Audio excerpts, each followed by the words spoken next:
Welcome to Rockin' the Ages, set in the heart of the beautiful Okanagan in British Columbia with your host, Cheryl Soloway. Life is like a game of hockey. There are fast breaks, sudden shifts, hard hits, and moments of pure exhilaration. To play well, we need more than strength. We need resilience, confidence, and a plan that's always changing for every period of the game. Rocking life at any age takes more than just push-ups, cardio, or muscle strength. It's about sharpening the mind, fueling the body, and learning how to adapt and thrive through every period. There are 7 essential keys that unlock a life of energy, joy, and purpose. Through inspiring stories, practical wisdom, and a touch of grit, Rocking the Ages is here to remind you that the later chapters of life aren't a time to slow down. They're a time to play bigger, stronger, and smarter. So lace up, lean in, and get ready to discover how to truly rock the ages. Welcome back to Rocking the Ages. I'm your host, Cheryl Soloway. This is a program where we explore how to rock this game that we call life with purpose, power, strategy, and presence, and with an understanding that periods in our lives will change, and so must we. Today, my guest is actually my brother-in-law, Brent, a man whose journey has not been an easy one. Brent's struggle with addiction dragged him down to some pretty deep depths. And today, 2 years and going of sobriety under his belt, Brent is here to remind us that no matter how far we fall, there's always a path forward. At 67 years old, Brent is finding clarity, meaning, and the strength to help others walk the same path to recovery. So this episode's about redemption, resilience, and the reality that it's never too late to rewrite your story. Let's dive in. Hi, everybody. Welcome back to, I think, what is potentially going to be the most impactful episode yet. So today we're welcoming my brother-in-law, Brent. And as I explained in the intro, Brent's life has not been an easy one. And he's gone down to some pretty dark depths. But now, hey, Brent, at 2 years of sobriety, he's pretty awesome. And we've been certainly enjoying listening to Brent and his current story. So I'm excited. I'm excited to have him share today with us not only what he's learned, but one of the biggest keys in my 7 keys is community. So it's community, family, friendship, and the importance of. And I have a feeling, Brent, with the experience now you've been having with AA and now the huge role that you're playing in it, that you have a lot to say about community. So first of all, thank you. Thanks for coming, Brent. It's pretty terrific. I think I want to start by saying, Brent, I know nothing about Alcoholics Anonymous, and I want to say how badly I want to learn more because I feel like the whole world should get to access AA, not just people with addiction problems or sobriety problems. So can you start by just describe to me what AA is all about? I'll say Alcoholics Anonymous or any sister 12-step program. It's a design for a living that works under all conditions. And my journey this time was not really any different than anything other time I've tried to change my life for the better. It started with a treatment facility, and then I need to get grounded. So what's the difference? How is AA different than, a treatment program, being in a facility? Well, it's a matter of willingness. It comes down to willingness and how badly you want change. And what are you willing to do? And a lot of us are very desperate when we first come in. And that desperation becomes less the more comfortable you get.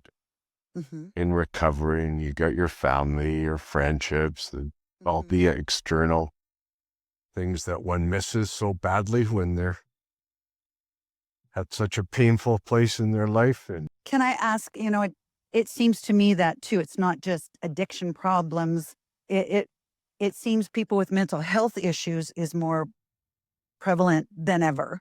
And, it almost seems to me, I wish AA could be open to another 50% of the population, because it seems to me there's a legitimate struggle for people with just mental health issues out there, that because they don't have addictions, they don't see something like AA as being a solution for them. And I wish they could. I wish it did. Well, but I should probably mention that, drinking or drugs are only a symptom. Okay. The root of our problem is selfishness and self-centeredness. Mm-hmm. That is the root. So it is our thinking that needs to be changed. Uh-huh. The way we look at life, our perspective, that we've developed a very unrealistic perspective. Mm-hmm. Which I don't know how to say it any more eloquently than Right.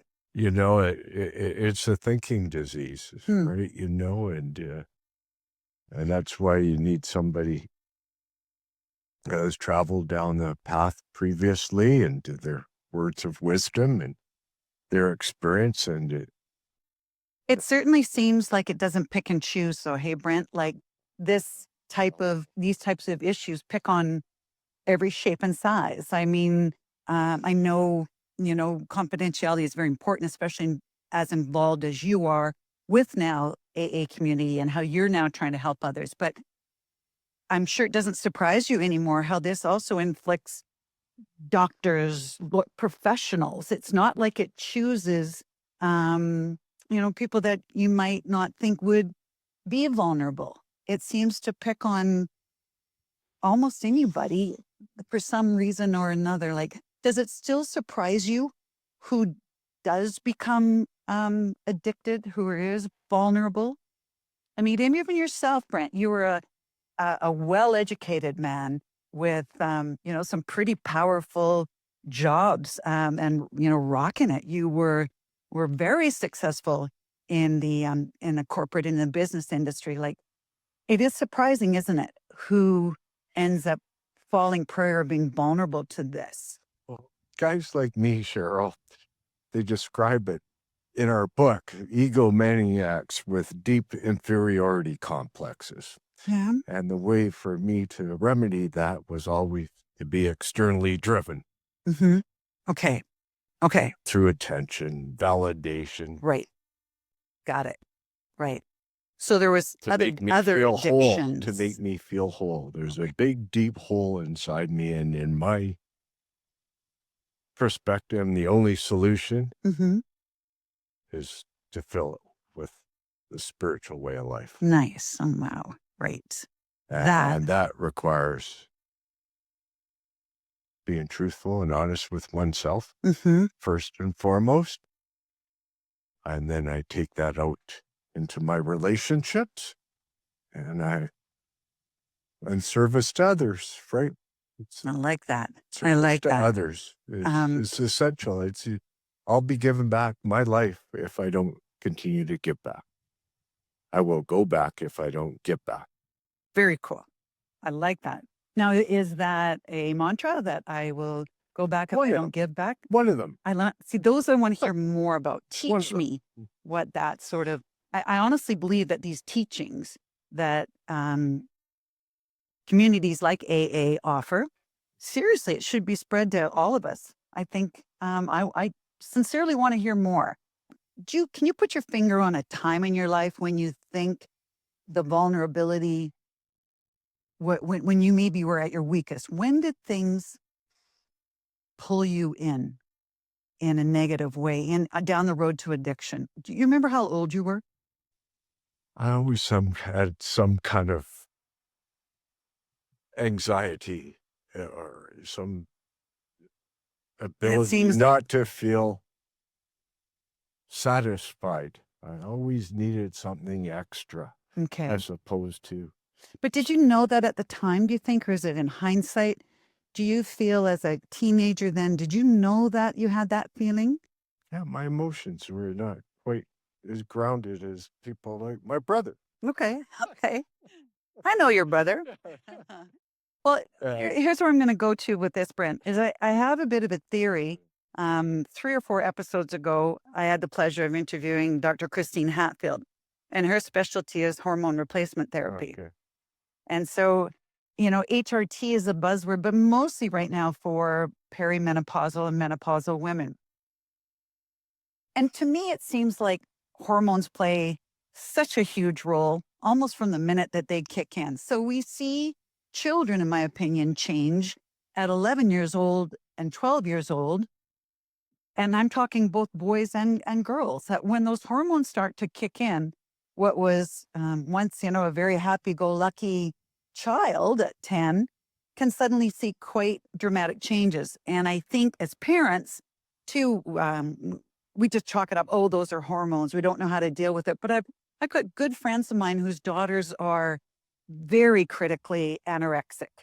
And, they're not addicts. They've not gone down the road of drugs or alcohol, but they're 16, 17, and even 20 years old and feel like they have been dealing with, well, anorexia being one of them for so many years now, hospitalized. And we kind of keep coming back to the idea that should we potentially be looking at hormone therapy earlier?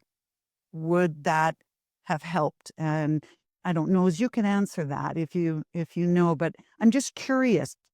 Can you put a little bit of a finger on how old were you when you felt the first signs of something's off? Hmm. I've thought about that. Yeah. Yeah. Well, what have you thought? Before even the drinking or the alcohol or the drugs. I love sugar. I love food. Yeah. At a very young age, I never got enough, and whatever it be. And food was one of them. I became, it's one of the reasons I started running, to tell you the truth. I started getting a little large and was very vain. And I think I started running just for the simple fact that I think my lower half was not proportionate to my upper half. So, Brent, I think where I want to go is watching your enthusiasm too, as of late. Um, you had a big event that was just on this past weekend. And it seems to me every time there's an opportunity out there for you now to help others, it really does seem to pump your tires.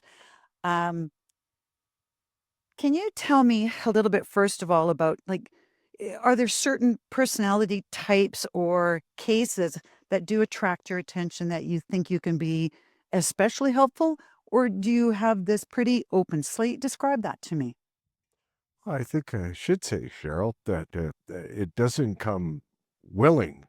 Mood follows action, Cheryl, and it's one of my favorite mantras. And it's not natural for me to be part of something like this. And Is that right? oh yeah, You seem sure. like it is.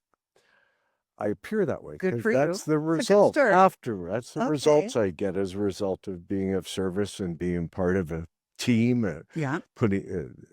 That removes me from something totally about Brent and something that's focused on the well-being of others. Right.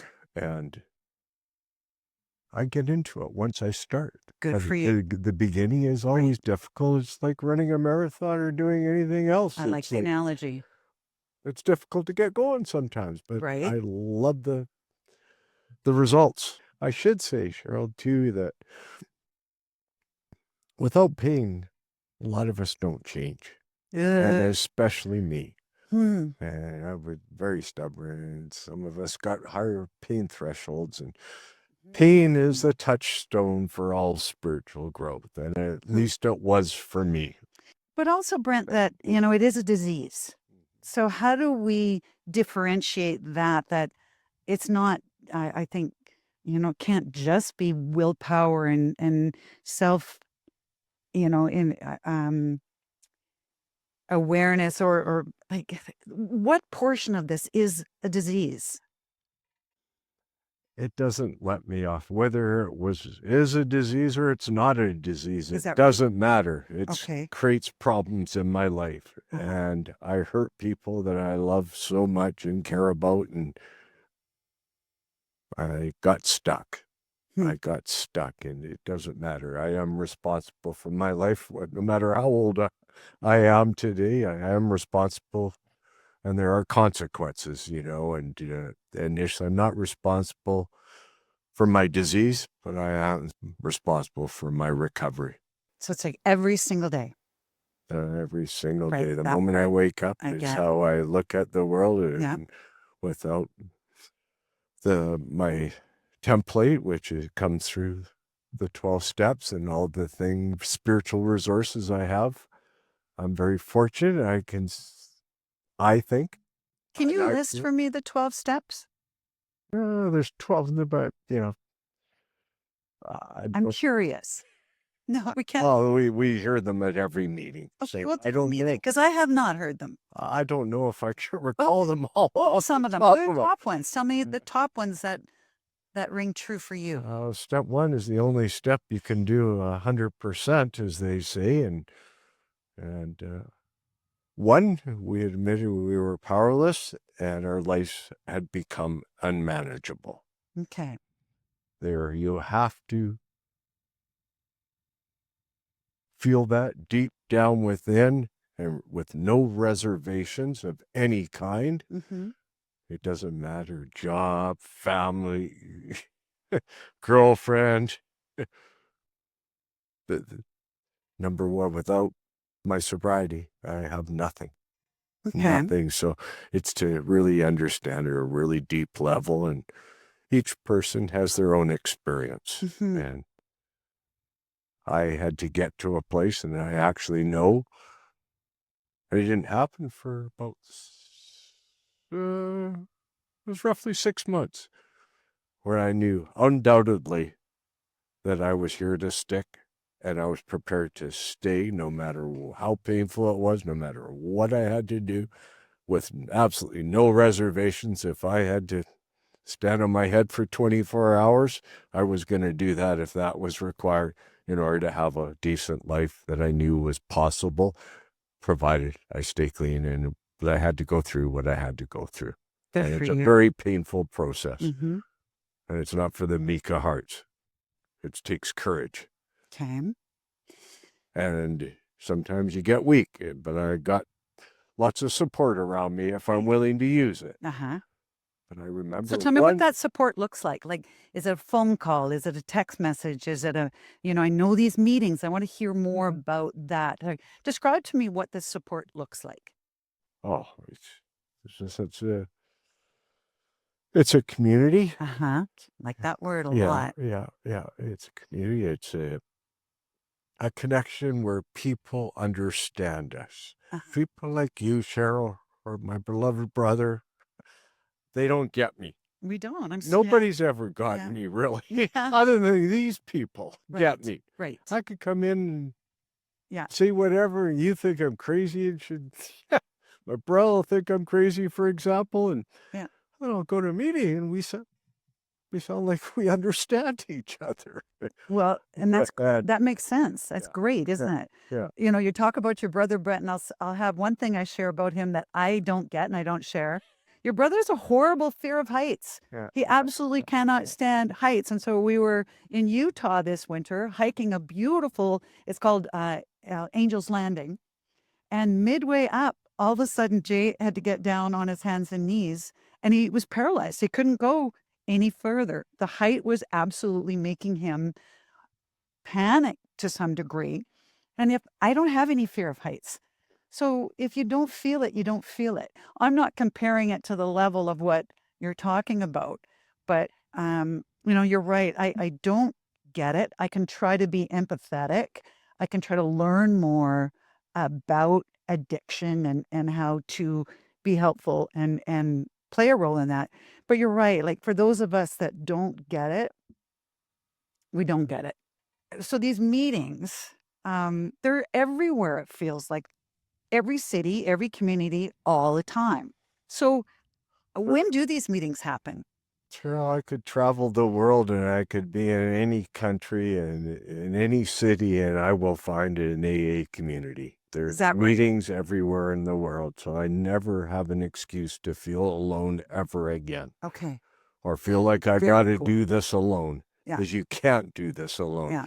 If you're a real alcoholic or a real addict, as they say, get on the winning side. And what time of day are they normally? Oh, they happen. They're various depending on what city you're at. They're That right, eh? basically 24 hours a day in some city. You know, they've Really? got meetings around the clock. Some, you know, so when you're traveling, a lot of business people that they travel the world and they've always got a community, whatever city. That's the first place they drop into to make sure they're grounded and they're looking after the number one priority, which is their sobriety. You Okay. know, it comes first and foremost before family, a business deal. Number one, they drop into a city and they immediately feel comfortable in that city, and it's amazing organization. But there's also like it's a sense of, I can extend that out. For instance, you know, I'm an active older man these days, and I love my gym. Yeah, I Right? love that. Yeah. And you know, and I have one of the finest gyms in Kelowna that I'm a member of, and I have a sense of community there. That's Yeah. cool. That's Yeah, cool. I take it there, and I Right. take it anywhere, whether I run or I go Great. for a walk, and I engage with people. I mean, I haven't lived in this city for long, and You've been blessed or not, I don't know how to put that into wording, Brent, but your passion for fitness has played a big, big role. Would you agree in keeping you, say, alive even? Um, can you describe to us what you think the role of fitness has played in your life? I'll give you an idea, Cheryl. I came up here from after a chiropractor appointment because my body's not exactly aligned properly right now, and I've been waiting for this particular appointment for so long, and I want to treat my body as well as I can so I can extend this active lifestyle that I have for as long as I possibly So can. what does that look like? What are your fitness priorities now at 67? What do you do? Well, I'm a morning runner every morning, with the exception of 1 or 2 days out of a year. Cool. I'm in the gym. Do you listen to anything as you run? What's your...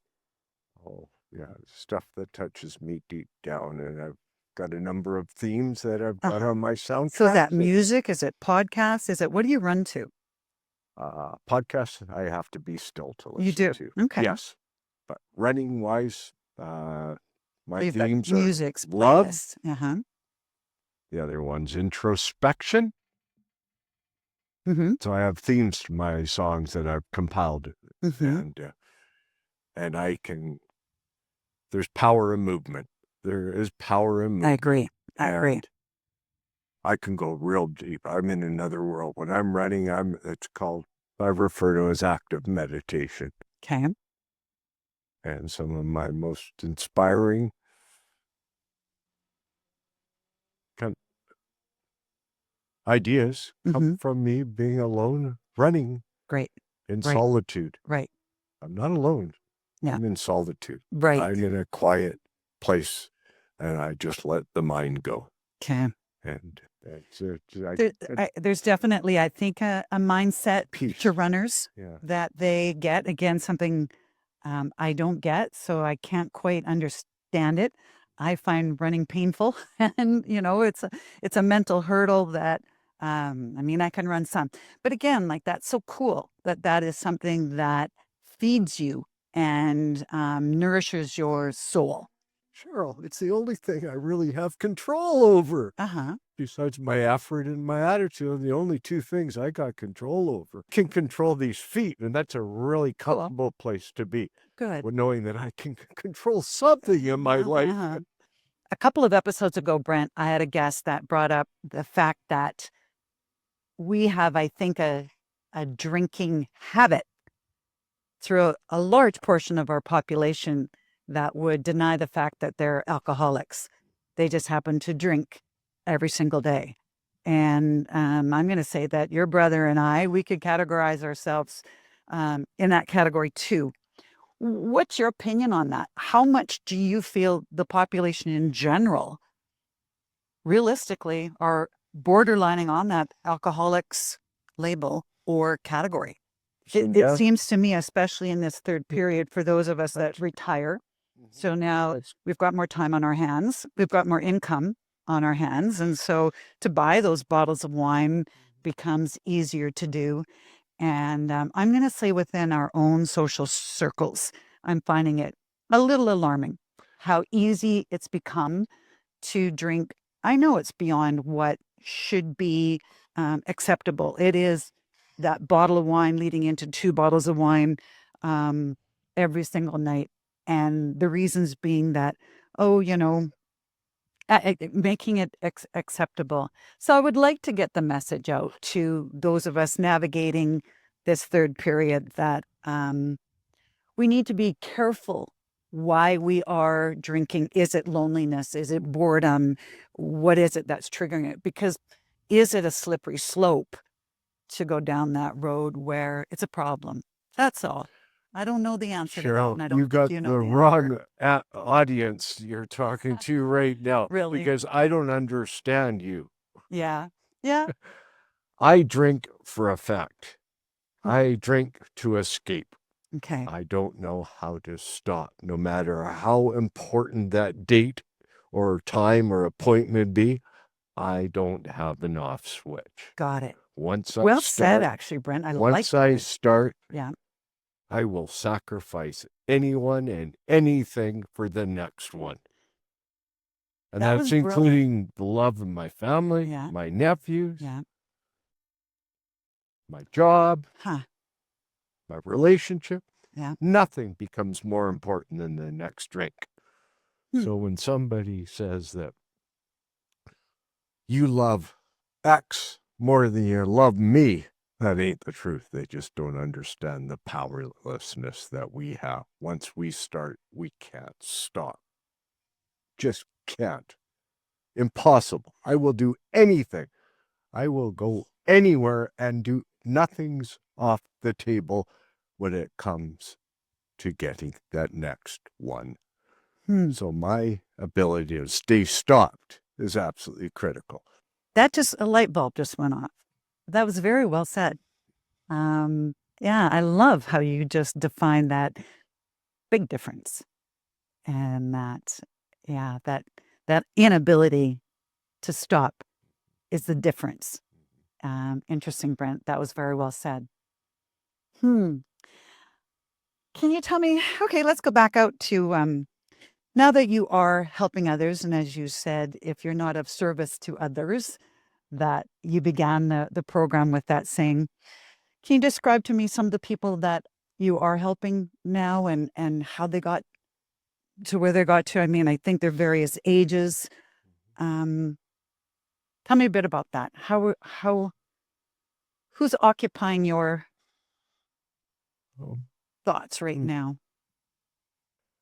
It didn't come naturally to begin with. And Okay. now it's become like a way of life, Cheryl. It wasn't something that I really sought out to do in my latter part of my life and spend so much time in service. But I seem to have found something that gives me purpose, gives me meaning, and it keeps me sober. Right on. And it reminds me of the person I used to be when I go to a treatment facility I went to at the beginning of the journey, and that I'm reminded of where I was at and how I never want to be there again, even though I'm very grateful for it. Yeah. I don't ever want to live there again. We don't want you to go there either. Good for Get you. looked after and be. You've been sharing lately, Brent. I know that you enjoy podcasts and you've been following a few people. Tell me who you really love listening to now. Other than my sister-in-law? Yeah, no, got nothing yet. But no, who are you following on your podcast? Probably one of my top 3 or 5. Yeah, let's do 3. Definitely would be Rich Roll. Rich Roll, yeah, he's good. Yeah. Good. He's Rich has been someone I respect. He has no problem mentioning that he's also in recovery. Yeah. And he's a really strong advocate for helping others and being of service to others. He sure does. Yeah, he's good. And Can you pinpoint anything in particular that he said that really rang true for you? he was end of life scenario too for him at 40 years of age, and I believe somewhere in that area, a successful lawyer and overweight, unhealthy, and could barely make it up a set of stairs, and thought he was going to have a stroke. And he became one of the fittest men in the world as a result of that one. He really had to look in the mirror and realize where he was at in life and how he was doing in an occupation that didn't suit him properly. And found a way of life, and kind of like where I'm at today, and I don't know where my journey's going. Good. I know I have some opportunities. Right. But he didn't know either. Like a lot of us, we don't know what's around Not the corner. requirement, Brent. We're in reinvention mode. This is a time when we reinvent ourselves, right? We have the time, we have the ability, we have the wherewithal. So we don't have to know. I don't know where I'm going with this podcasting thing, other than I'm wake up every single morning right now excited about who am I getting to talk to today? Yeah. What do I get to learn? But honestly, I don't know the direction it's going, but I don't even care. Yeah. I'm excited to think about where it's going to lead. So we don't have to know a whole lot. I think we just, again, if you're happy, healthy, we can trust that we'll move in the right direction, and that is kind of all we can ask for. I've been looking for freedom, it seems, my whole life, Cheryl. In some capacity or another, I've been looking for freedom. And I just feel like it would be in prison most of my life with this prisoner of my own mind. And I have found a way to open up my heart these days. It seems like that it's still a merely recovery. You know, I see things differently that sometimes shock me. You know, I go, how am I seeing that? Normally this would motivate me, and doesn't add up to where my values are today. Good. That's great. It just doesn't make sense to my values and what I want out of life and what I'm looking forward to and what I'm prepared to sacrifice today. I keep it real simple these days. Good. It might get complicated again, but right now I don't see why it has to. Yeah. You know, in some respects, life's, it is pretty simple if we can keep it, keep happiness the number one priority. Then, yeah, I mean, again, you're doing a lot of right things, Brent, right? You're doing a lot of things right these days and communicating daily with your brother, for instance, your gut health, your fitness. There's a lot of check marks in the right column. But more important, I want to interject, I do make mistakes and I own them today. Good. And I can do an amend, which is part of the 12 steps, you know. Say that again. Part of this 12 steps of Alcoholics Anonymous have to do with making amends. Making amends, okay. And that is what we refer to as a step 9. So, and step 10 is a daily inventory that we do. So when we're wrong, it's through meditation and our quiet time. And if we make a mistake, we immediately can correct ourselves. And we don't let that pride get in the way. Brent, at 67, how many years would you say you've struggled with addiction? How long has it been? Over 30. Over 30. 3 decades. It's a long time, isn't it? Yeah. Oh, so much wasted. Yeah.